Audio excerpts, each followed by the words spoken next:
नाशिक महामार्गावरील नारायणगाव जवळ भीषण अपघात झाला। या भीषण अपघातात 9 जणांचा जागीच मृत्यू झालाय। आयशर मक्झिमो गाडी आणि एसटीची धडक झाली। मृतांचा आकडा यामध्ये आता वाढण्याची शक्यता वर्तवण्यात आली। जखमींची प्रकृती मात्र त्या ठिकाणी गंभीर आहे। भीषण अपघातात 9 जणांचा जागीच मृत्यू झाला।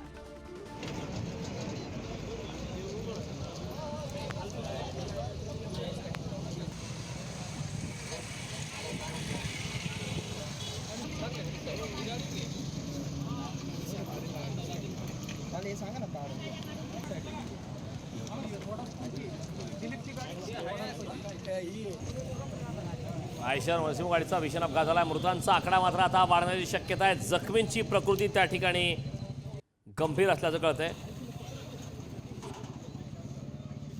या संदर्भात देवेंद्र फडणवीस यांनी काय ट्विट केलेलं आहे ते पाहूयात ग्राफिक्सच्या माध्यमातून।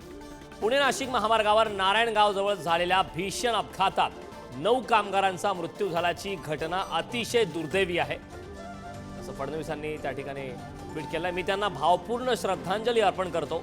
त्यांच्या कुटुंबियांच्या दुःखात आम्ही सहभागी आहोत असंही फडणवीसांनी।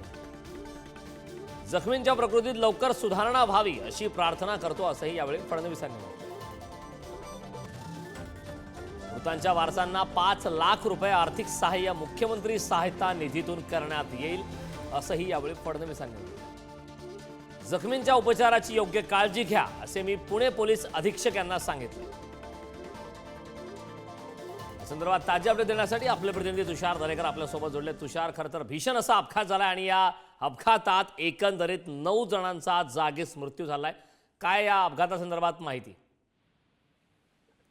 कारण एकंदरीत जर आपण पाहिलं तर पुणे नाशिक महामार्गावरती हा भीषण अपघात झालेला आहे। या भीषण अपघातामध्ये 9 जणांचा जागीच मृत्यू झालेला आहे। त्यामध्ये 4 पुरुष तर 4 महिलांसह 1 लहान मुलाचाही खरं तर समावेश आहे। आणि यामध्ये जर आपण पाहिलं तर आयशर टेम्पोने जोराची धडक ही मॅक्स ऑटो या गाडीला दिलेली आहे आणि ती मॅक्स ऑटो गाडी बंद असणाऱ्या एसटी गाडीला पुढे जाऊन ठोकलेली आहे। त्यामुळे एकंदरीत जर पाहिलं तर ह्या अपघाताची जी भीषणता होती ती मोठी होती आणि त्यातच या 9 जणांचा मृत्यू झालेला आहे। एकंदरीत जर आपण पाहिलं तर या गाडीमध्ये 11 प्रवासी प्रवास करत होते।